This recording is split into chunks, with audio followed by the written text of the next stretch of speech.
Welcome to another video from Dr. Lock. Okay, about a month ago I decided to upgrade one of our fleet, the Hyundai iLoad. We had an older one and it was a diesel, and I've done a lot of work on it, but I just had enough, so I decided to buy a new Hiace. So as you do, went to auction, picked one up, and then brought it home and then had a look over it. This is the model right here. So this is the automatic V6 petrol. This one here, good tyres, bumper bars hanging off at the back there. It's had a few knocks and scratches around the body. The interior was fairly clean, a few scruffs on the front bumper bar. In the back there, the mat had all been ripped up. The interior really heavily used. The back had had some rear collision at one stage. It all been properly repaired. So I mean, it wasn't fabulous brand new, but it was still good. So the motor was good and everything else was good. So I decided to grab it and take it home and turn it into a locksmith van. So this video is pretty much just explaining what I've done to it to get it on the road to turn it into a locksmith van and the cost and all the rest. I was really happy with these vans, so I actually bought two of them. So I'll be doing two locksmith vans. This is the one out of two of them. The unfortunate side about that is that now that I've got two locksmith vans, I now have to sell my other van, which is my pride and joy, which is this van here, which has all custom shelving and everything, all the accessories that I've put in. I'm pretty much going to either strip it or sell it complete. So it'll be sold with everything apart from the stock and the key machines and any machinery. It's been a pretty good van. It's got everything from pull-out shelvings on the sides, lots of storage, sit inside, Perspex roof, armrest, truck GPS, voice control on the GPS, you name it, everything's kind of there. So I'm going to let that go for probably about 45,000. If anybody's interested, let me know. It'll come with a dual battery system, everything. Just put your key machines in and away you go. But unfortunately, I can't have two vans, so I've got to let that go. So now I've built the first van, and now I'm soon going to be starting the second van, which will be in this layout where you sit in the back. So I've got two choices. Either somebody wants it and I'll sell it complete, or I'll take everything out of this, strip it down and just sell the van off as it is. So this is the van I'll be either stripping down or selling, and that's so that I can move over to the Hiace. Now let's get into the new Hiace build. So the new Hiace is really a little bit wider, a little bit taller. I think it's 1.9 by 1.9 wide, 1.9 high, 1.9 wide. So it pretty much is a big box on wheels. It's boxy, but it's really comfortable to drive. And most importantly, it's actually a pleasure to drive. When you put your foot down, you've got the V6 engine. It makes it so much nicer, especially when you're in traffic and especially when you're cruising along the freeway. So that made a big difference. Being petrol as well, more responsive. So you know, the motor's great compared to running the diesel motor. Sounds better, feels better. So this is the diesel one we had before. This is a Hyundai iLoad. Had it for at least I think 13 years. Remodeled it a couple of times. This was the layout we had previously, where you've got two small slide outs, and then a bigger slide out on the side here, and then you've got the key machines to the left, and they slid out as well. On the inside you had this tower for all the small parts, and you could also chuck some boxes in the middle, and you also had a little bit of shelving behind that tower and then shelving on the other side. And it's a bit messy at the moment because we're sort of ripping everything out. This is the van we're going to, and one of the first things I replaced was the seals on the back and the side, so it's nice and sealed. That way it's no leaks and no fumes. Had to do quite a little bit of work on the inside. As you can see, it's an old removalist van, like it was an ex-rental, so everyone used it to move fridges and things, so it's really been knocked up. Put in a couple of these lights from Temu, which turned out really bright. Probably, I think they're 10 watt, should be 5, so they didn't, you know, I took them out eventually, but they were really great. They did work, but I didn't want to risk it. The back window wasn't sealed properly because there was some sort of damage on the back, so I actually had to pop the whole glass out and re-seal it back in. That's why you see those cases there, because we actually removed the back window, resealed it and put it back in. As you see, the mat's got a massive gash out of it as well, and there's a few other gashes. The side panels as well had some big dings in the side where the metal was. So all of these things need a little bit of love and attention. The only thing really in the back that was good for me was the cargo barrier. So I got a free cargo barrier with this car. That was about the best I kind of got from it. First things to do with the van was actually to change the battery. It's a 5-year-old car, or 4 to 5 years old, and that's about the time you need to replace the battery. I wasn't sure if it's been replaced or not, but I decided to replace it. And they've put the battery under the front seat, which you've got to remove the trimmings, the floor, part of the floor, then these two metal plates. It was not an ideal position, but unfortunately it's got to come out. New battery had been installed, so that was one of the first things I've actually got to do. Well, I've done.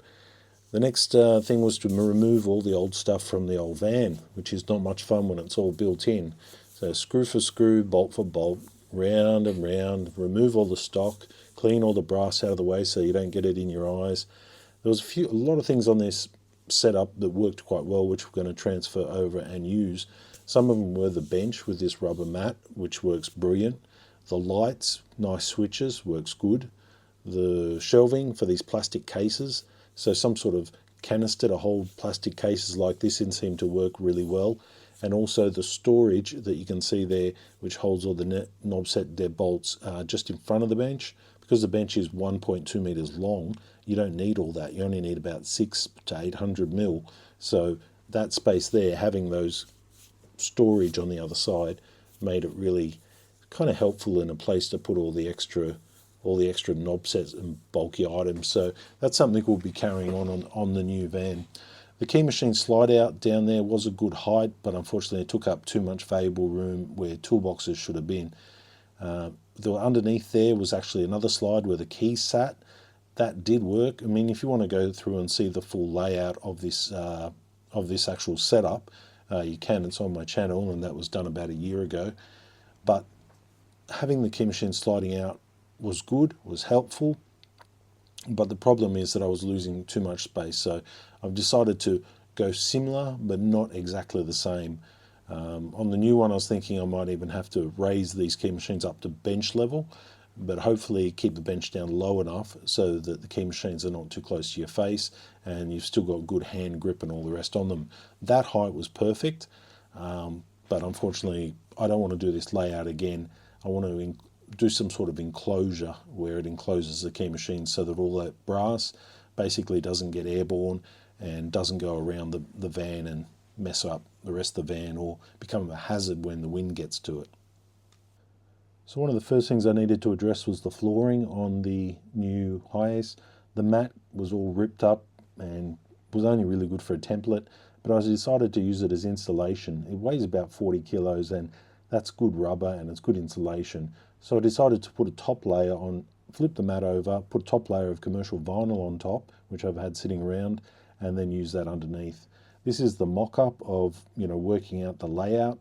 I'm going to be having a slide-out vise there on the right, and that's all anchored in. So I made up a bracket, as you can see there, which goes into the original mounting points, tie-down mounting points of the vehicle, so that there's no extra holes and the back of the van isn't turning into Swiss cheese. So I've made up a bracket, put in these two slide-outs, and then on top of that, put the slide-outs and then start working up from that point there. So this is just having a quick look at, I think, day or 2 or day 3, and I'm demonstrating these lights here from Temu. So that's one of them, and they're like, I don't know, 2 for $10 or something. Really good bright lights. That's just one of those lights. So I've decided to use those lights all the way throughout the van.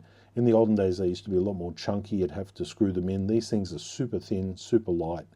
This is a demonstration of what the cabin light looks like as standard. The light's actually on, and that's a standard light globe. So you can see the difference in the light, and as being locksmiths working with small parts and locks, you need good lighting. So that was one pretty, kind of shocking thing. $10 you get something actually that works from Temu. All right, moving on to the mat, gluing it. Here's a trade tip. If you're going to use contact adhesive glue like this, the strong stuff to glue vinyl down, do it outside because that stuff stinks. We had fans going, 3x3 roller door open, all the doors open, and it just stunk the whole workshop out. A little bit of silicone there, glue coming through, letting it all dry because, I kind of glued it all back together. It basically just made a really thick mat, and then I'm going to flip it over and put the nice side of the vinyl towards the top so we've got ourselves a nice floor. I've mocked up the frame for the cases for the slide outs, which is primarily the main skeleton, you could say, to the installation. It also allows me to remove this at a later point and put it in the next Hiace if needed. The cases, so the slide out drawers, why they're rusty is because I pick them up cheap secondhand off Facebook or Gumtree, and I think one of them paid 100 and the other one, I'm not sure how much, that was about 150 as well. You can pick them up cheap. There are some bargains out there. Roughly they're about $350 new, $400 new, and plus the other one, which is a little thinner, that one there's about $300 as well, I believe. The good thing about these ones is they're stronger than the ones you get from Bunnings at the moment for that price, and they've also got bolt holes along the side, nut certs, so you can just use, I think it's M5 or M6 bolts, and just bolt them down. That's what those little ripples are along the inside edge there. So that's just demonstrating the frame. I'm actually having to work out where to put the vise, how to put the vise in, how to give it enough strength, how to attach it to the frame, how to attach it to the car, and all that sort of stuff. So making the skeleton, welding everything into place, and then painting it, making it look nice and all that. This is kind of where we're up to at the moment. All right, so a couple of days in, you can see my mess everywhere. These are a couple of the tools I've been using. 2 angle grinders, one for cutting metal, one with a flappy disc on it for sanding. I've got the vibrator there, which vibrates, does funny angles, the multi-tool, tape measures, masking tape, a lot of batteries, because they're heavy on the batteries, G-clamps, Bunnings hat, of course, because you don't want to get sunburnt, and most importantly, the 1 meter ruler.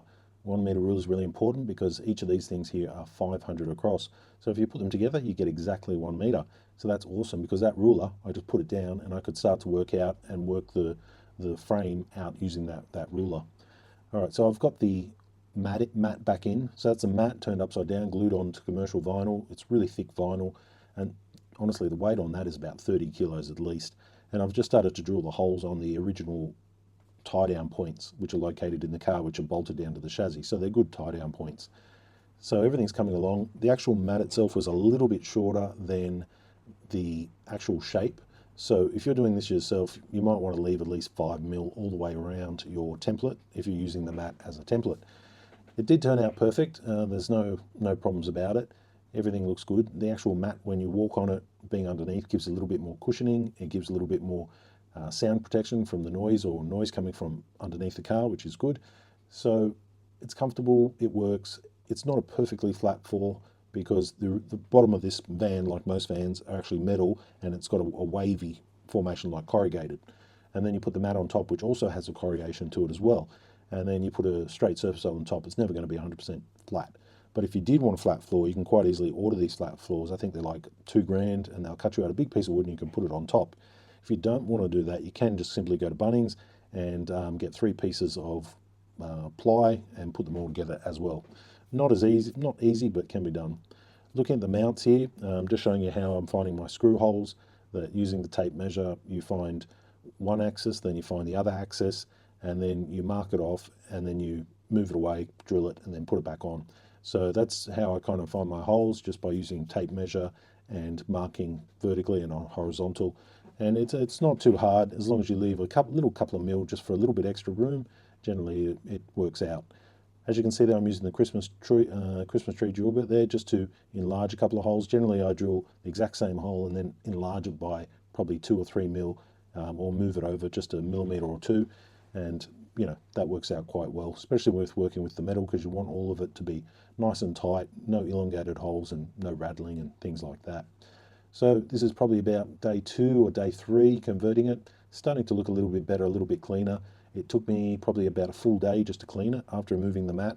After removing the mat, I found everything from garden waste to glitter to a couple of dead bugs, you name it. I found everything in every nook and cranny. Because it had been used as a moving van or a rental van, there was quite a lot of like stuff that gets right under the mat and right in all those nooks and crannies.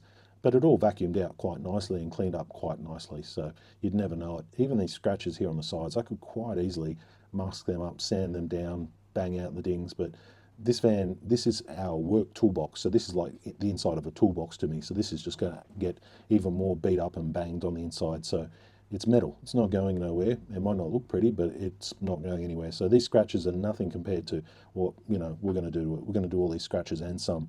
If you looked at that previous van, if I was to show you a little bit closer towards the internal, it looks exactly like this. So when I was buying a vehicle, if you're buying it second hand and you want it a bit cheaper, you've got to make some allowances. Do you want bad bodywork? Do you want bad interior? Do you want bad motor? I didn't want bad motor. I didn't want bad exterior, but I'm happy with bad internal, because all of that's getting refitted. So I wasn't too concerned about that. So I was happy actually to find one where the allowances were somewhere which wouldn't matter. See these holes here on the side? They serve a very important purpose for when the doors close. If you want the doors to close and open nicely and not blow out your passengers' eardrums, they put those holes in there. And just below the bumper bar, there's some flaps that actually allow that air to release. So if you block up those holes, you'll have problems there.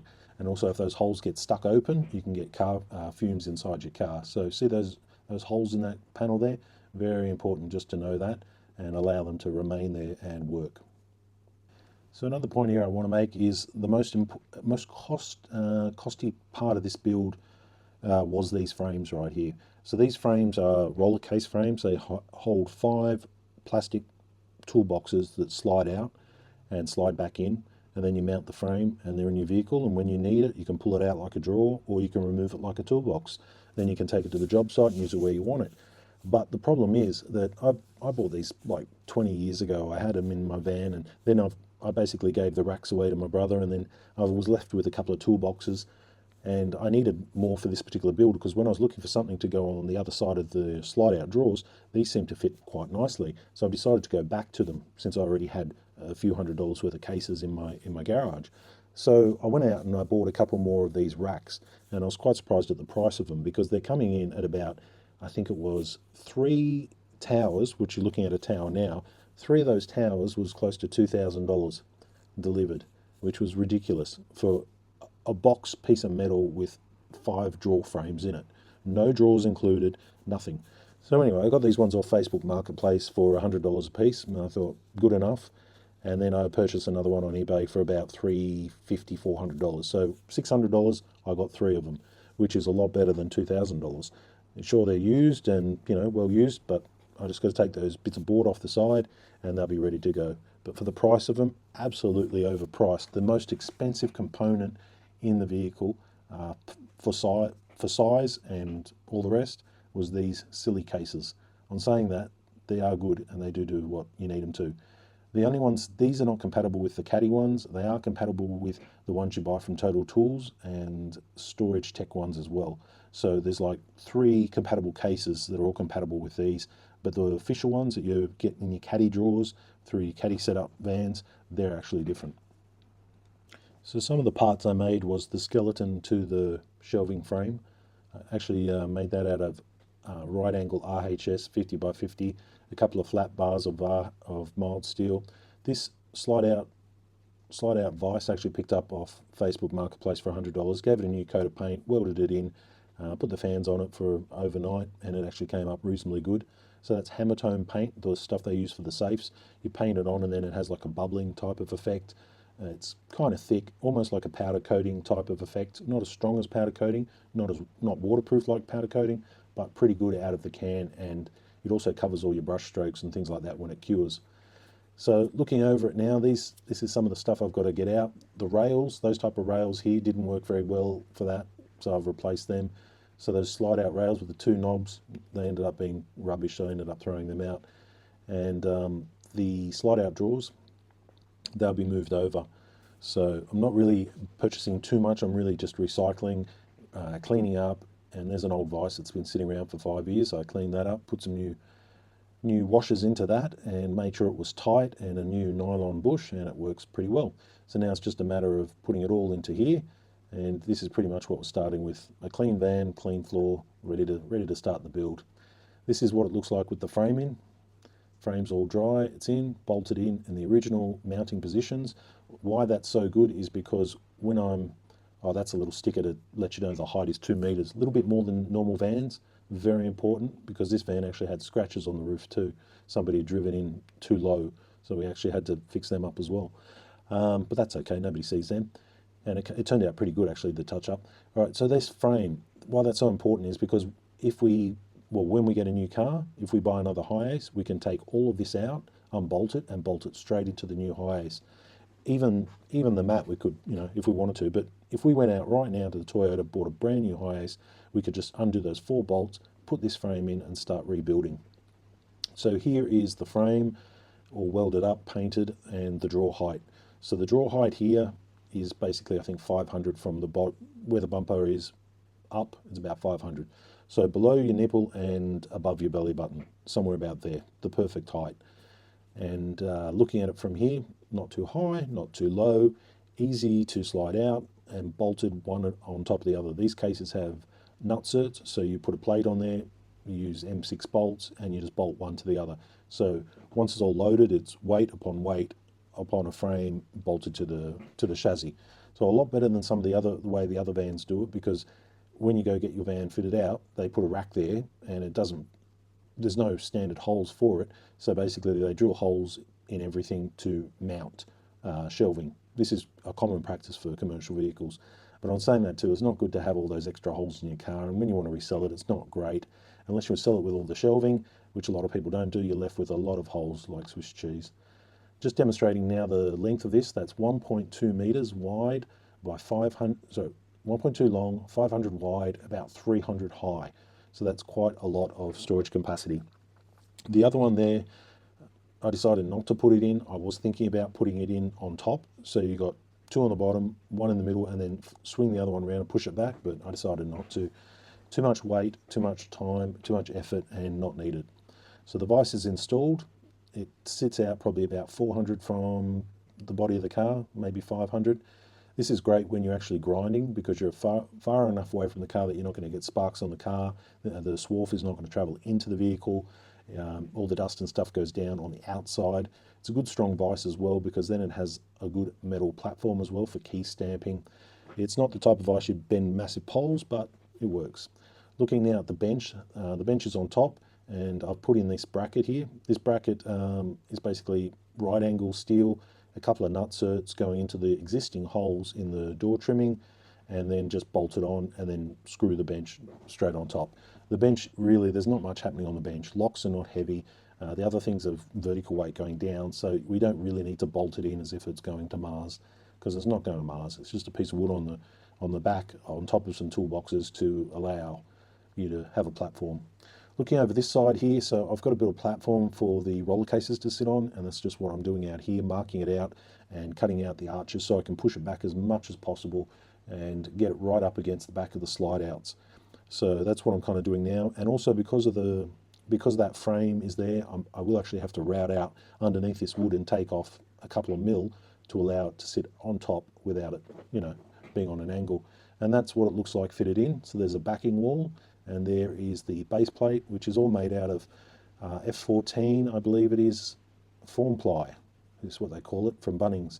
$100 a sheet, 220 by 1, what is it, 240, 240, yeah, 2 meters, I've gone blank.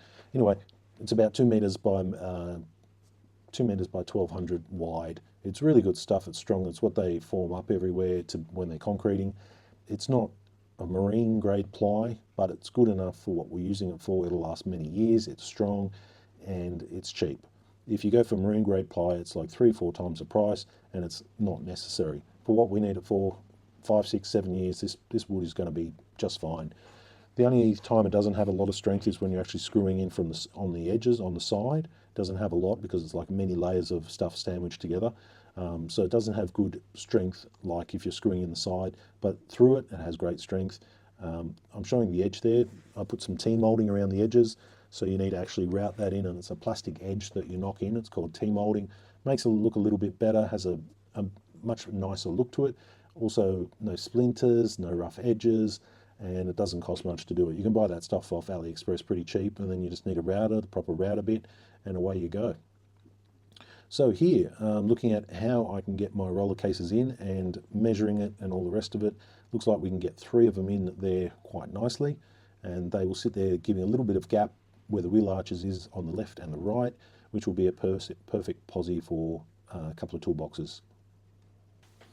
So for all of you that don't know, every 5 years you should be replacing a battery, whether it needs it or not, especially if you're running a work van, because you don't need to wait until it actually fails and then have to call the NRMA and then get a tow and all the rest. If you chuck it out every 5 years, generally you'd be quite safe.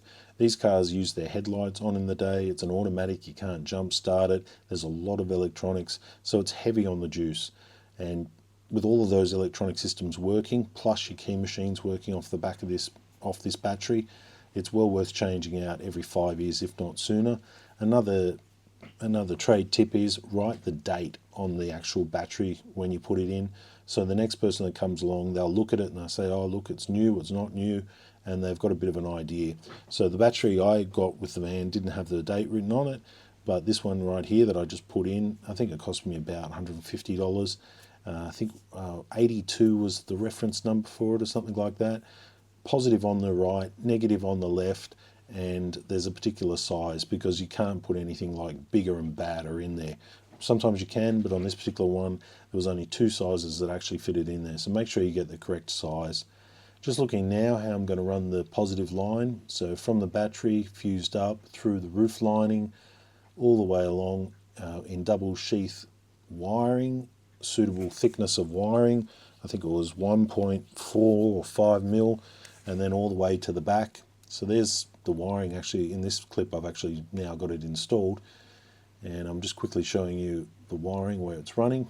Oh, and I've got the roller cases installed and they're looking pretty good, and the air curtain as well, I've put that in as well. That piece of plastic, normally it's about $200 for an air curtain. I picked the plastic up for about 10 bucks, and you know, for 10 bucks I've got myself a nice air curtain, showing the run of the mains power. And you got to remember, use thick cable, the right cable, enough amps for what you're working with. I put it in twin sheath wire, and then you've got the split conduit over the top of it for protection. So you know the cable's well protected. Then it's behind the roof lining, which is perfectly fine. There's no troubles there. And then bring it down here, tap it in through those holes, and then wire it up to the battery. Put a fuse on it. Make sure the fuse is significant or enough for what you're running. I put the little fuse holder, there's my conduit there, see that flexible black conduit? Yep. Down here you'll see the fuse holder, and I've put it at the front, so all you got to do is pull up the actual mat, then the carpet, then the metal plate, and you can change your fuse without removing this black metal bolted in panel. So that's as easy as I could make it. And because there's a lot of metal around there, make sure all of your positives are not going to touch anything or rub and cut into your wires or anything like that. There's not a lot of room there. You've got to be pretty tight with your wiring. Alright, so here's the cases, here's the bench. This also doubles up as an internal emergency bench. If it's raining outside, you can quickly do a couple of rekey's on the inside, which is pretty much what you want. The open area here also allows you to be able to throw all your locks and stuff and toolboxes in the middle and sort them out later. So having a little bit of van floor space was something that I kind of wanted, because it allows for changes, milk crates, boxes, anything along those lines. So that's why we've gone for this layout. Looking at it from the back here, we've got these huge storage boxes, the vise, which is a practical necessity as a locksmith, and everything's pretty much in the position it would be. Now it's up to just a bit of detailing. As you can see there, just underneath my hand, you can see where that like teeth type thing is. That's where the car tools go. So I just made some teeth. So you put the car tool metal opening tools in there and they don't float around. Just something I'll try this time around. Demonstrating the roller cases here. So you push in these 2 plastic tabs, lift up the lid, and away you go. Yeah, I must say for the price, I do like roller cases, but I just don't like the price. You know, $120, $115 a roller case. I got them cheaper. I got these ones for about $60, which was a bargain, and I got a whole heap of them. The blue ones are just empty. The orange ones have all the compartments. Looking across at the caddy grill, window grill, so if the window gets smashed, they can't climb in. Looking up now at the Temu lights, these little 10 watt LED 12 volt lights. I've installed them and wired them all throughout the roof lining. We've got 3 going across there, 1 on the cargo barrier, 1 is on the courtesy light, another 2 over the top of the bench, and another 2 at the back of the bench, and then another 4 on the rear tailgate. So yeah, I loaded up on those lights. I was pretty happy with them. So now I'm just working out what fits where we can put what, and make sure we use up every last little bit of space without wasting any space. So everything from the middle section to those little posies over the wheel arches, all of it is going to be used for something. Alright, so we're at the downhill sort of run now. Everything's in.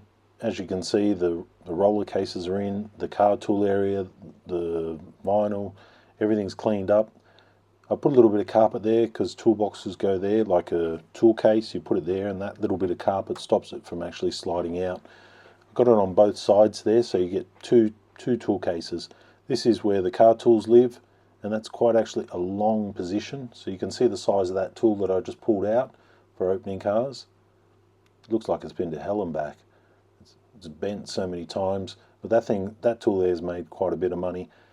So back in it goes, and I just kind of cut the wood a bit like teeth, and I even drilled a couple of little eyes there just for fun.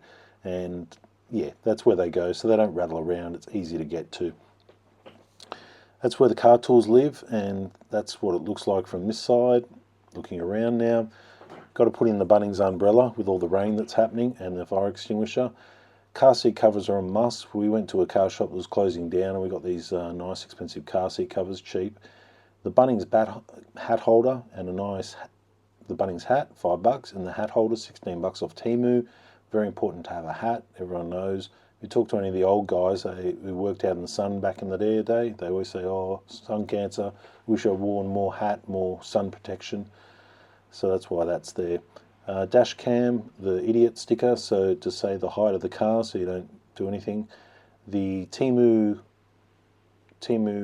phone holder goes in the cup holder mount, and an extended cord that runs all the way through the dash into the USB, so it works with the Toyota app. Just looking around now, so that's the driver compartment. You got the caddy window grill there. You got the ladder on top of the key machine slide out on an actual mount, so you can just chuck the ladder in, it'll sit there, it won't move around because it's actually mounted in. And I've changed the internal courtesy light to an LED 5 watt. These ones here I'm pointing at now are 10 watt, and the car came out with a 5 watt, so I dropped it down because I didn't want to overload it. That's some of the vinyl wrapping we did and some of the sign writing. I'll show that at the end. Upgraded the indicators. The brighter they are, the more people want to let you in. Just a little trade tip there. A couple of drink holders for the WD-40 because you need that shit. And then you've got all your screws. There's the knob set, looking at it from the other side. So many knob sets.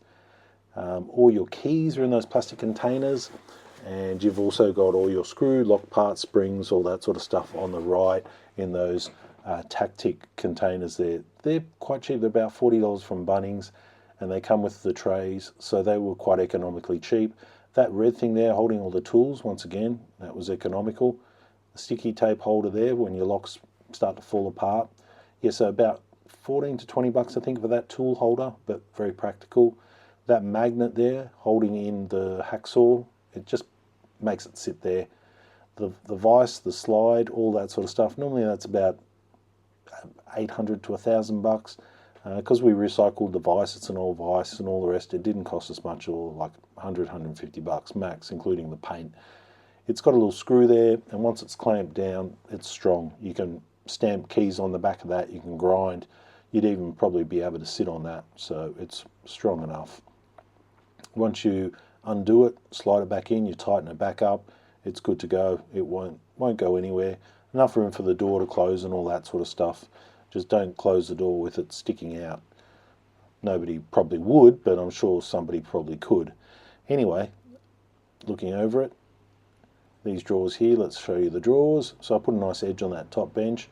This is one of the drawers there, all these little compartments, the stuff that's not being used as much right down the back, because you don't mind once every now and again moving a compartment to dig out a lock or something you rarely use, but you do have to carry.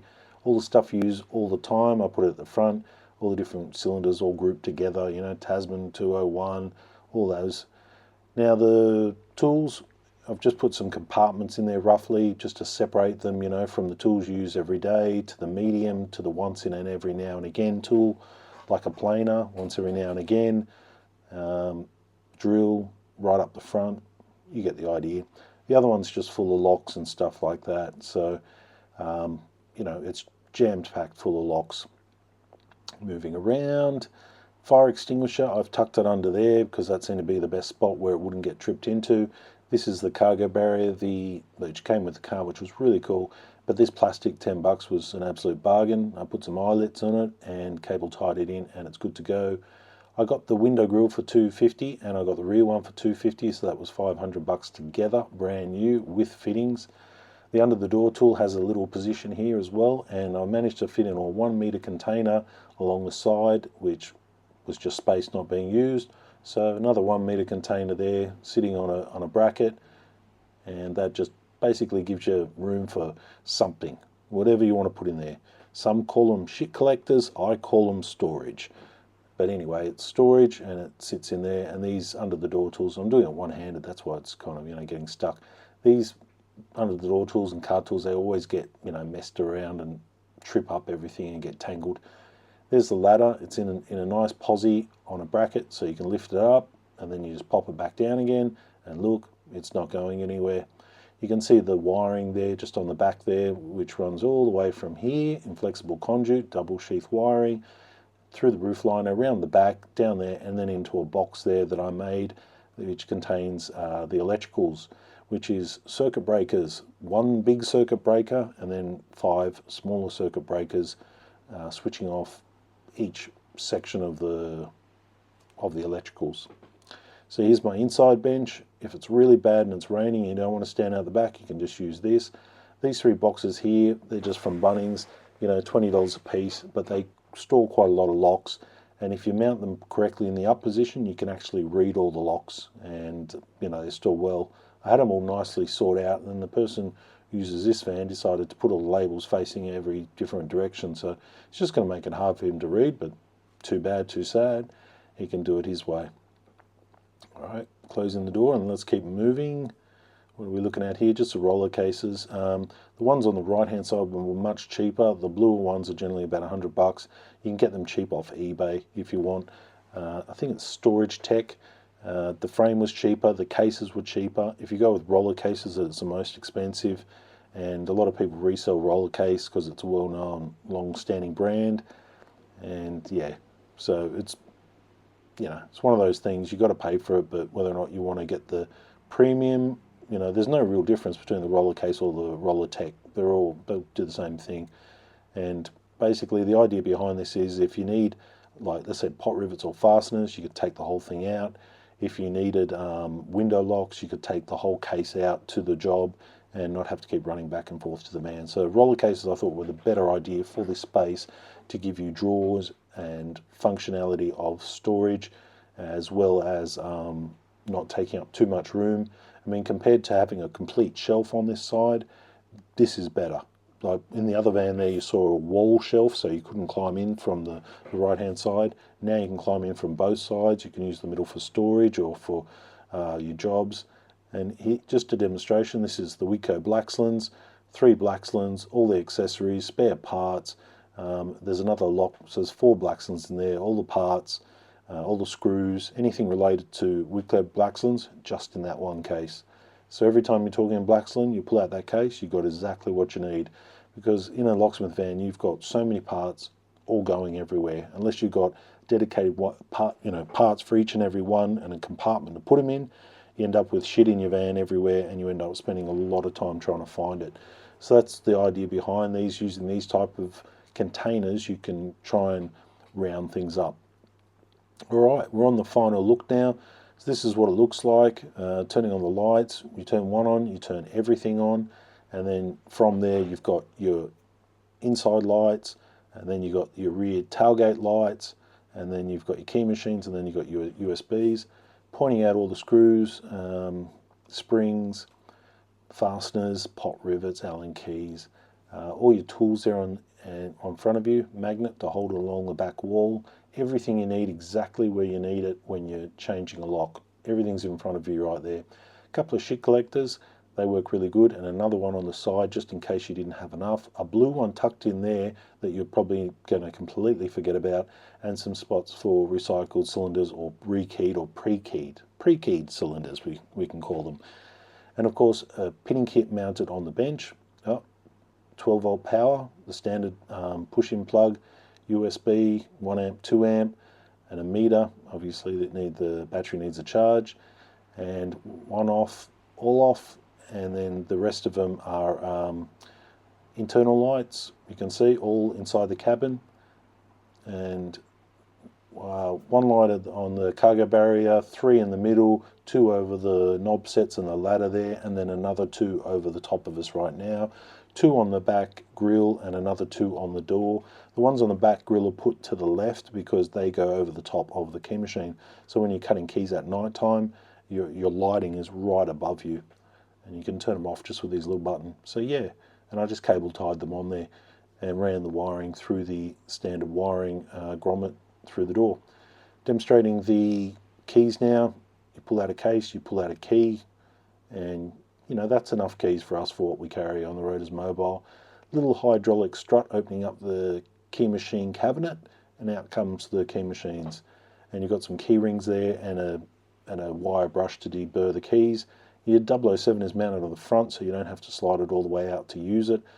Having a slide out, you can easily just wipe the crumbs off, and they go all the way on the outside, all over the customer's driveway, whatever you prefer. And then there's a little brake on the side, as you can see. You can lock that in at any position, and you know, slide it in, slide it out, do your cutting.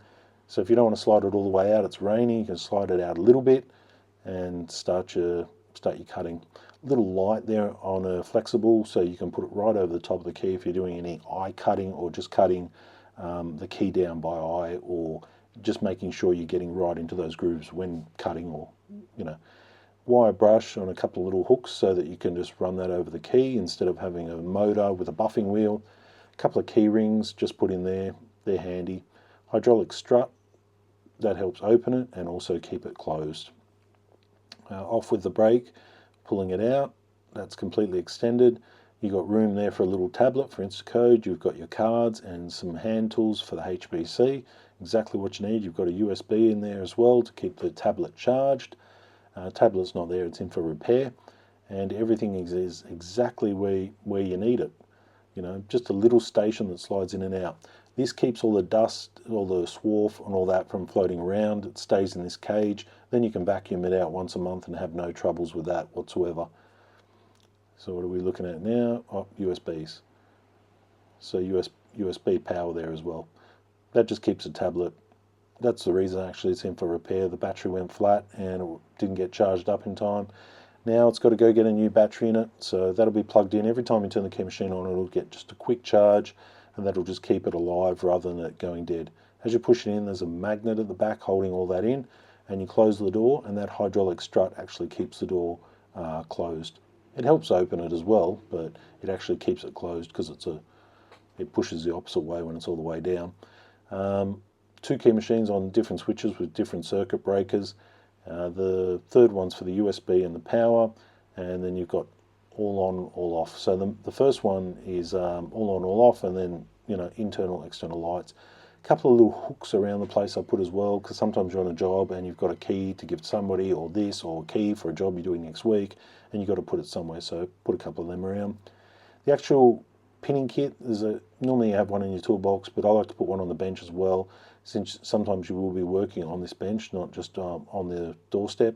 So a good pinning kit is always a necessity, and one with good finger positions where you can just reach in, scoop your pins out. Like these particular kits right here, when you go in there, it's rounded like a ramp on the inside, so you can actually scoop your pins out. Some are square edges, it doesn't work very well. The bench itself here is just aluminium on the edge there, so nothing rolls off, so it creates a little bit of a lip, and the rubber mat. These cases here, I was able to squeeze in 3 of these on the side, and you can see how big those are. Yet to work out what to put in them, but they come in pretty handy, and that's just, you know, space that's now been occupied efficiently. Those cases won't be going anywhere. So that's the layout, you know, looking at it from the back. It's quite efficient, effective, good height, easy work sort of posture, and this is it. This is the final look after I've done the wrap, I've done the sign writing. I've got reflective Dr. Lock on there, reflective Dr. Lock on the front, so driving around at night time it actually reflects. So when you're driving down the road, people can see it actually reflects, and when you're turning up a job and people looking out the window, they can see it and they know you're turning up. That padlock is reflective, and the words what you do, locked out, master locksmith, and the phone number, it's all reflective. The red is not reflective, but the rest of it is, so they can see you at night time. Showing you the cases here, they turned out good. So this one's just the striker plates. It's amazing how many striker plates you have. One's for striker plates, one for latches. It just goes on and on and on.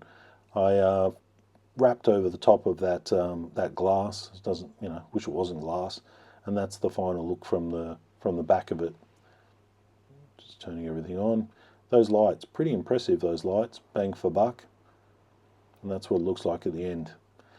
So leave your comments down below what you think. If you're interested in buying other van, let me know. Send me an email, because that's going to be on the market. I'm going to be building a completely different setup and doing the second van shortly. This is just, you know, the upgraded version of the iLoad that I showed originally. For the money, this van cost about $4,500, including signwriting, to set up. The key machines were existing, the stock was existing, the hand tools were existing. The slide outs, we had one of them. We bought another two. The vise was existing, the slide out vise we bought. The ladder was existing. So most of the fit out, you know, is all kind of new. The electricals and all that sort of stuff is all new. The electrical switch thing came from Temu as well. A couple of those magnets to hold the tools in place were, you know, existing. Leave your comments down below, and thanks for watching.